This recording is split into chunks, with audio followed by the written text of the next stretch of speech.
March 17, 1942, North Atlantic, 400 miles west of Ireland. The sea is black and cold, whipped by 40-knot winds. Sheets of rain hammer the deck of the HMS Westcott, a Royal Navy destroyer escorting a convoy of merchant ships bound for Halifax. In the early morning dark, sonar pings echo through the hull. Plink, plink, plink, steady and rhythmic. Contact, bearing 085, depth 250 feet, the sonar operator shouts over the roar of the storm. On the bridge, Lieutenant Commander John Addison grips the railing. U-boat! The operator nods. It's creeping in, sir. Slow screws. She's waiting for us to pass. The North Atlantic has become a graveyard. German U-boats, sleek and silent, lurk beneath the convoys like wolves among sheep. Their commander, Admiral Dönitz, has unleashed his wolf packs, dozens of submarines coordinating ambushes by radio. In February alone, more than 100 Allied ships have been sent to the bottom. Addison knows his odds. For every U-boat destroyed, 5 Allied ships sink. Depth charges, their only weapon, are blunt instruments. They explode at preset depths, relying on guesswork. If the submarine dives or changes course, the charges waste their fury on empty water. "Prepare for attack run," Addison orders. The destroyer surges forward. Crewmen rush to the stern racks, dropping cylindrical depth charges into the churning sea. Seconds later, the ocean erupts in thunderous plumes. Boom! Boom! Boom! The ship shudders. Men cling to railings as geysers of black water rise around them. Then, silence. The sonar operator listens. Nothing. The U-boat has slipped away again. Addison exhales slowly. "All that racket and she's still out there," he mutters. "We're fighting shadows with hammers." He's right. In the Cold War beneath the waves, technology, not courage, will decide who lives and who dies. And somewhere in Britain, far from the storm and steel of the Atlantic, a small group of engineers is about to build something that will change the entire war at sea. A weapon so simple and so devastating that Admiral Dönitz himself will later call it unfair. But in 1942, it doesn't even have a name, just a sketch on the back of a cigarette packet. April 1942, Woolwich Arsenal, London. Rain taps against the soot-streaked windows of a small brick workshop tucked behind the great ordnance factory at Woolwich. Inside, the smell of grease, cordite, and wet wool fills the air. A group of engineers hunch over a crude drawing spread across a scarred wooden table. At the head of the group stands Lieutenant Commander Charles Goodeve, a Canadian chemist turned weapons designer. He pushes his spectacles up his nose and jabs a pencil at the sketch, a circular cluster of metal tubes arranged like the spines of a sea urchin. "Gentlemen," he says, "this is how we kill submarines without wasting a single ounce of explosive." The others exchange skeptical glances. For years, the Royal Navy has relied on depth charges, those great rolling barrels that detonate by hydrostatic pressure. But they're wasteful, inaccurate, and slow. Once dropped, they obliterate everything within reach, except often the submarine itself. Goodeve's proposal is different. Instead of detonating automatically at a set depth, his weapon will only explode on contact, like a mine hurled through the air. "Imagine," he says, "a ring of small bombs launched forward, not behind.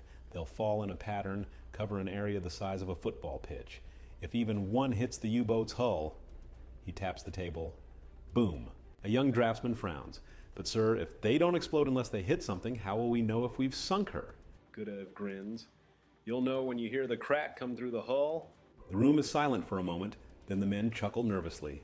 The project is soon given an official name, Hedgehog. It's cheap, crude, and looks nothing like a weapon of war. 24 spigot mortars arranged in an oval frame, each firing a 65-pound projectile armed with a contact fuse. Unlike depth charges, it doesn't disturb sonar readings with a blanket of underwater noise. Crews can fire, listen, and re-attack within seconds. Goodeve's small team begins building prototypes in the workshop, often scavenging materials from scrapyards and defunct naval guns.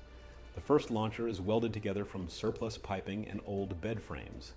"War by junkyard," one engineer jokes. Within weeks, the prototype is ready for testing. At the Firth of Clyde, a corvette named HMS Westcott, the same destroyer that missed her prey weeks earlier, is fitted with the new contraption on her forecastle. The sailors are unimpressed. "Looks like something you'd dry laundry on," one mutters. Goodeve himself rides aboard during the first firing. The ship's crew stands clear as the captain gives the order. "Fire!" 24 small mortars launch forward in a flat arc, disappearing into the sea ahead of the bow with dull whoops. For a few tense seconds, nothing happens. Then suddenly, crack. A sharp, metallic explosion rolls through the hull. The sonar operator's eyes widen. "Direct contact, sir. We hit her." The crew cheers, disbelief giving way to triumph. One of the training submarines used as a target, a rusted hulk moored beneath the surface, is now torn open by several clean punctures. Goodeve smiles, water dripping from his cap. "Gentlemen," he says quietly, "we've just made the ocean a lot smaller for Hitler's wolves." Back at Woolwich, production begins in earnest. The workshop hums day and night, forging, assembling, testing. Each launcher costs a fraction of a single torpedo. Each projectile can be built by hand in under an hour. By the summer of 1942, the first Hedgehogs are being mounted on British escort ships headed for the Atlantic. Few in the fleet yet understand what they're carrying. A simple machine built in a backroom workshop that will soon change the course of the submarine war. And far out at sea, under the gray and endless waves, the U-boats have no idea what's coming for them. August 8, 1942, North Atlantic, convoy on 115 escort screen. A gray morning presses low over the water. The merchant columns plod on in obedient lines, canvas drooped, smokestacks coughing. On the bridge of HMS Blankney, an escort corvette riding at the convoy's perimeter, Lieutenant Arthur Lacey squints through the spray at a horizon that promises nothing but cold and the possibility of death. The sonar operators below decks keep their headphones glued to ears, fingers hovering over dials. Earlier that night, the convoy's intelligence reported radio chatter, wolf pack movement east of Greenland. U-boats hunt in packs, and one bite can open a convoy to ruin. Everyone knows the stakes. At 0400, the telltale plink-plink of ASDIC returns. A definite contact. The sonar man, Petty Officer Tommy Hargreaves, calls up with a steady voice that betrays a tremor. "Bearing 050, range 1,000 yards, motion slow. Sounds like a periscope sweep." Lieutenant Lacey nods. "Action stations. Bring us to intercepted speed." They steam on. The destroyers push ahead to push the attacker out of position. Corvettes wheel to form a net. From the radio, the voice of a senior escort reaches them. It's Commander F.J. Walker, radioing orders with the clipped precision of a man who lives and breathes anti-submarine warfare. Walker has been experimenting with new tactics, and today a vessel in his group carries a device everyone hopes will finally turn the tide: the Hedgehog. HMS Blankney sweeps into position. The contact stabilizes on the sonar screen. The U-boat is at periscope depth, trying to pick off stragglers. With depth charges, the escorts would have to steam over the contact and drop, losing ASDIC contact in the process, gambling on a kill. Now with the Hedgehog mounted on Blankney's forecastle, they can attack forward without passing over the target. "Bring the bow round! Steady to 6 knots!" Walker's order crackles. "Set firing pattern. Full spread," comes the reply from HMS Blankney's gunnery petty officer. Below decks, the Hedgehog crew primes the 24 spigot mortars. Each fuse is set to contact only, inert until it strikes steel. No preset detonation, no wasted concussion that blinds sonar. The mortar seats creak as the crew locks the projectiles home. Men exchange glances, some disbelief, some thin hope. Fire! The launch is almost gentle compared with the old thunder of depth charges. 24 dull whumps as projectiles arc forward and plop into the water in a neat egg-shaped pattern. Blankney veers away immediately, listening. 10 seconds, 20. Then a sound like the crack of a great knuckle on a hull rolls through the sea, a direct metallic clang that no one forgets. "Contact broken! Hull breach!" the sonar operator shouts. The screen flickers as bubbles and debris erupt through the surface where the U-boat once was. A second later, oil and wreckage bloom across the ocean. Men on deck shout, a sound that tears into the fog and binds the escort crew in a single instant of shared triumph. Down in the watery grave, U-587, a Type Seeping Sea boat, Founder's last groan is a violent implosion that sends a column of black oil into the sky. Survivors, if any, are few. The Hedgehog's contact detonation leaves the pressure hull shattered. Word ripples through the escort group. The Hedgehog has its first confirmed kill. Radios chatter with relief and disbelief. Commander Walker, who has watched the test firings and the careful drills, allows himself a rare grin. "That," he says gravely, "was the sound of fair play in war." Back in Germany, however, the news reads differently. U-boat communiques and intercepted intelligence leak reports into the Kriegsmarine's inner circle.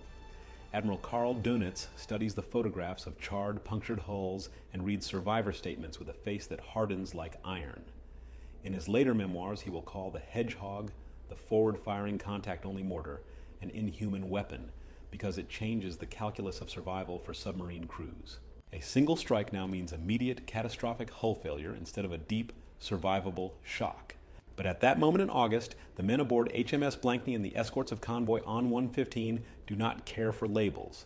They know only that the Gamble, a crude launcher welded in a backroom workshop months earlier, has saved another set of merchant lives. The Hedgehog did not need fancy motors or huge factories. It needed a simple truth. Hit the target, and it dies. Miss, and you try again. The efficiency is dazzling. The pattern covers the guessing game the U-boats had relied upon. The Hedgehog gives escorts eyes and teeth at once. Across the Atlantic, reports of U-boat losses begin to accumulate where Hedgehog-equipped escorts operate. Crews learn to attack in disciplined pairs, to keep ASDIC contact, to lay down a forward wall of explosives that leaves no room for evasive turns. From the ashes of those early tests, a new doctrine forms, aggressive, relentless, and centered on technology that amplifies human skill. On the bridge, Lieutenant Lacey watches oil spread in the dark water and feels the weight lift just a fraction.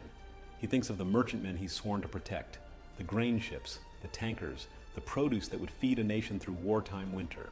The Hedgehog is more than a gadget. It is a promise that convoys might survive the night. Below decks, the sonar operator cleans his headphones with a methodical hand as if preparing his ears for another miracle. February 1943, Western approaches command, Liverpool. The headquarters is buried inside an old exchange building, its windows sandbagged, its corridors lined with maps that trace the heartbeat of a global war. Each black pin represents a ship lost, each red a U-boat destroyed. Commander Charles Goodeve stands over the plotting table, coat draped across one arm, watching as the red pins begin to spread faster than the black. The shift has come quietly, almost imperceptibly, but it's real. For the first time in the war, the hunters are becoming the hunted. Across the Atlantic, Dönitz's wolf packs are dying in record numbers, not from luck or chance, but from science, from tools built not by admirals in ivory towers, but by men like Goodeve, and the quiet welders, draftsmen, and mathematicians who turned backroom sketches into ship-killing reality. He reads the latest report aloud. Convoy HX-29. Escort vessel HMS Westcott attacked and destroyed 2 submarines within 20 minutes. Hedgehog confirmed contact kills both times. He exhales, almost a whisper. 2 in 20 minutes. God, we've done it. At sea, the change is felt even more deeply. In the North Atlantic, crews that once trembled at sonar, echoes now lean toward them, eager to strike. Hedgehog mounts have become a fixture on nearly every escort vessel, destroyers, sloops, corvettes, and frigates. Their crews fire them with the confidence of gunslingers. March 1943, Mid-Atlantic Gap. The ocean boils with winter storms. Ice slashes across the decks of HMS Starling, flagship of the 2nd Escort Group under Commander Frederick John Walker, the most feared U-boat hunter in the Royal Navy. Walker's group is a symphony of coordination. 5 sleek warships armed with radar, sonar, and hedgehogs operating in perfect harmony. At 0920 hours, the sonar operator on Starling calls out, "Submarine contact bearing 180, range 800 yards, steady depth." Walker grins. "Turn us toward her. Hedgehog battery ready." The crew works with practiced speed. The ship glides forward, bow-mounted mortars poised like the quills of a predator. The U-boat, U-202, tries to dive deeper, but it's too late. The pings of ASDIC follow her every move. Fire 1! 24 projectiles arc out, vanishing into the gray waves. There's a tense heartbeat of silence. And then, crack, crack, crack! 3 contact detonations, followed by a thunderous secondary explosion as the U-boat's fuel tanks rupture. Direct hit! Walker watches the oil rise through his binoculars, his voice low. The Hedgehog doesn't waste time. By spring, the results are undeniable. In just 6 months, Hedgehog-equipped ships sink more U-boats than all previous years combined. The weapon's precision and efficiency have rewritten the rules of undersea warfare. Convoys that once prayed for survival now cross the Atlantic with escorts that fight, win, and live to do it again. In Germany, Admiral Dönitz faces reports so grim they border on despair. U-boat crews now refer to Hedgehog attacks as the silent death. They never hear the weapon coming, no depth charge timers, no distant explosions, just a sudden metallic thud, a shattering impact, and oblivion. Dönitz pounds his desk in frustration during a meeting with his engineers. These English mortars, they're unchivalrous. They don't give a man a chance to escape. But chivalry has no place left in the Atlantic. To the men of the escort groups, the Hedgehog is no inhuman weapon. It's salvation. Every U-boat destroyed means hundreds of merchant sailors spared. Every convoy that reaches port means factories keep running, cities keep eating, and soldiers keep fighting. When the spring of 1943 ends, the Allies have achieved what seemed impossible a year earlier. They have won the Battle of the Atlantic. Walker's group alone sinks 6 submarines in 12 days. Other escort flotillas report similar victories. The wolf packs scatter, retreating toward Norway and the Bay of Biscay, their aura of invincibility gone. The tide of war has turned, and it began, not with a fleet of new ships or a superweapon forged in secrecy, but with a handful of engineers in a smoke-stained London workshop who refused to accept that good enough was good enough. As Goodeve writes in his journal that night, his hands black with oil and graphite, sometimes war is not won by might, but by the courage to tinker, to build something small and make it work better than it should. Outside in the rain, the factories keep hammering. More hedgehogs roll off the line, more convoys leave port, and deep beneath the waves, the wolves begin to vanish. June 1944, Berlin, Germany. The air in the underground war room of the Kriegsmarine High Command is thick with smoke and silence. Admiral Dönitz stands over a chart of the North Atlantic, the edges of the paper curling from damp and cigarette ash. Red ink bleeds across the map. U-boat losses, 52 this month alone. He turns to his staff, his voice low but shaking with fury. They kill us before we can even fight. One contact, one hit, and the boat is gone. What kind of weapon explodes only when it strikes a man's hull? An aide clears his throat, barely audible. The British call it Eagle, Hedgehog, sir. 24 bombs at once. They say it was designed by a civilian engineer. Dönitz slams his fist against the table. A civilian, a workshop toy. It's inhuman. It gives no warning, no mercy. He storms from the room, leaving behind stunned officers. To them, the Admiral's words are no exaggeration. Crews returning from patrol speak of terror, the sharp clangs and concussions that tear their pressure hulls apart before they can react. The Hedgehog doesn't rely on luck or timing, it hunts with certainty. For the German submariner, the Atlantic is no longer a hunting ground, it's a grave. At sea, the Bay of Biscay. The U-boat U-608 creeps homeward through storm-tossed seas, engines groaning. The captain, Oberleutnant Karl-Heinz Kuhlmann, peers through the periscope at the churning gray horizon. He's lost half his crew to air attacks. His fuel is nearly gone. Suddenly, a faint ping, barely audible through the hull. "Azdic," whispers his sound operator. "Bearing 280. Kuhlmann curses. "Crash dive, 30 meters fast." But above him, the British frigate HMS Loch Killen has already locked on. Her Hedgehog launcher swivels forward, a lattice of iron tubes bristling like the spines of a living creature. The order comes sharp. "Fire one!" 24 mortars arc out, raining into the water ahead. Seconds stretch into eternity, then crack, crack, crack. Inside U-608, a wall of pressure slams through the compartments. Valves rupture, lights explode, steel folds like tin. The submarine breaks apart in less than 10 seconds, sinking without a trace. For the crew of HMS Loch Killen, it's another mark on the chart, another U-boat gone. But for the men who once ruled the Atlantic, it's the end of the myth. Back in Britain, Portsmouth Dockyard. In a narrow office overlooking the Grey Harbor, Charles Goodeve reads the same intelligence summaries that Dönitz rages over. He takes no pleasure in them. He knows every sinking means lives lost on both sides. Young men trapped in steel coffins, they'll never escape. Yet he also knows what those same U-boats had done. The merchant ships burned in the night, the convoys torn apart, the sailors who died freezing in the water. Goodeve's invention didn't make the war cruel, it simply made survival possible. He looks out at the ships preparing for the upcoming invasion of France. Nearly every escort vessel bristles with the weapon he and his team built from scrap and stubbornness. Some now mount improved versions, the Squid and Hedgehog Mark II, capable of hurling heavier charges farther and deeper. He picks up a telegram from a captain returning from the Atlantic. "Your Hedgehog saved my ship twice this month. The crew says thank you, and so do I." Goodeve sets it down quietly. There are no medals for men like him, no parades for those who fight with ideas instead of rifles. But in the cold math of war, his weapon has turned the tide. By late 1944, the statistics are staggering. Hedgehog-equipped ships account for nearly half of all U-boats destroyed in the Atlantic. The British Admiralty credits the device with saving thousands of Allied sailors and untold millions of tons of cargo. Convoys now cross under the cover of air and escort without fear of annihilation. The once invincible U-boat fleet, the pride of Nazi Germany, is reduced to scattered wrecks rusting beneath the waves. And so, When Admiral Dönitz, in his post-war interrogations, calls the Hedgehog an unfair and inhuman weapon, the irony is lost on no one. The man who built his empire on stealth and surprise now condemns a weapon for giving him none. August 1945. London. Peace at last. In a cluttered workshop in Woolwich, an old Hedgehog launcher sits forgotten, its metal scarred and flaking with rust. Goodeve stands before it, hands in his pockets, the ghosts of war heavy in the air. A younger engineer approaches. "Sir, they say Admiral Dönitz called your Hedgehog unfair." Goodeve chuckles softly. "Good," he says. "That means it worked." He runs his hand along the cold iron spigots one last time, the relic of a weapon born not from hatred, but from necessity. It wasn't glamorous, it wasn't beautiful, but it was enough. Enough to starve the wolves, enough to save the sailors, enough to turn the blackest sea back into hope. And, from a small forgotten British workshop, that was victory enough. 1950, Portsmouth Naval Museum, England. The war is 5 years gone, but the ghosts of the Atlantic still whisper through the salt air.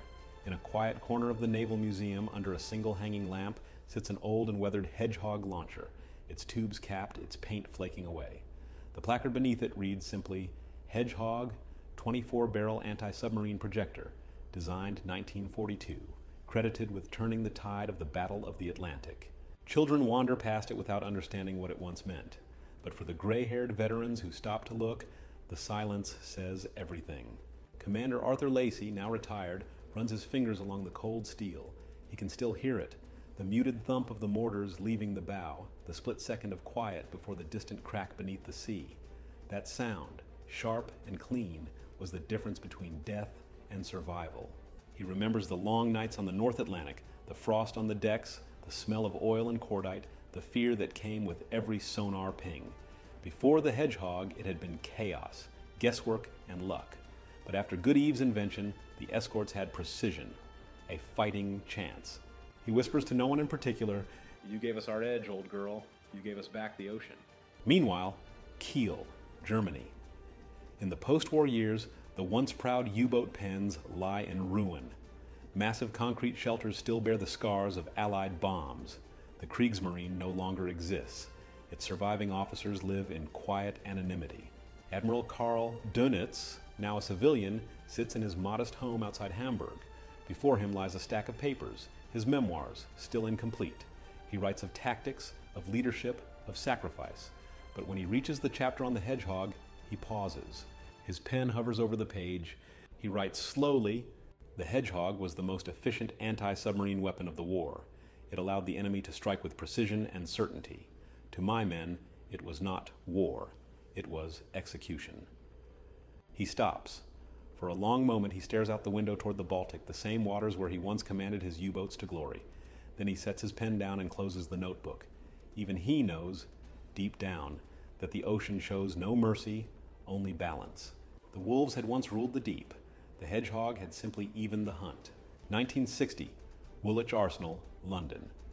The workshop where it all began is quiet now. The machines have been replaced with new models. The smell of steel and oil has long faded. Yet in one corner, beneath a dusty tarpaulin, lies a single original launcher. The prototype, welded together from scrap pipe and bed frames. An elderly Charles Goodeve visits for the first time in years. His step is slower, his hair thinner, but his eyes still carry that sharp glint of the scientist who refused to quit when the odds were impossible. A young naval officer accompanying him gestures toward the old launcher. "Hard to believe this thing changed the war," he says. Goodeve chuckles softly. "It didn't change the war, son. It changed the men who fought it. They stopped being afraid of the dark." He reaches out, brushing the dust from one of the launch tubes. His reflection shimmers faintly in the dull metal. He thinks of the thousands of sailors who never came home, both Allied and German, and the thousands more who did because of this crude contraption. "War," he says quietly, "isn't about fairness. It's about ending." Epilogue, the Atlantic Ocean. Decades later, sonar scans of the seabed reveal the remnants of that long, brutal war. Twisted steel hulls scattered across the floor of the North Atlantic. Among them lie hundreds of German U-boats, silent and whole, preserved by the cold. Marine biologists exploring one wreck find something remarkable: the faint circular pattern of blast marks on the hull, the unmistakable signature of a Hedgehog strike. The divers float there for a moment in the dim light, awed by the symmetry of destruction and history intertwined. The ocean has claimed everything back, the men, the ships, the sound of engines. Only the deep remembers the truth. And somewhere, above the endless blue, a small British workshop's invention still echoes. In the safety of every convoy that sails, in the technology that traces its lineage to that first crude cluster of tubes, and in the quiet conviction that ingenuity, not power, shapes the course of history. The Hedgehog never roared, it never glittered, but it ended the reign of the wolves and gave humanity back its sea.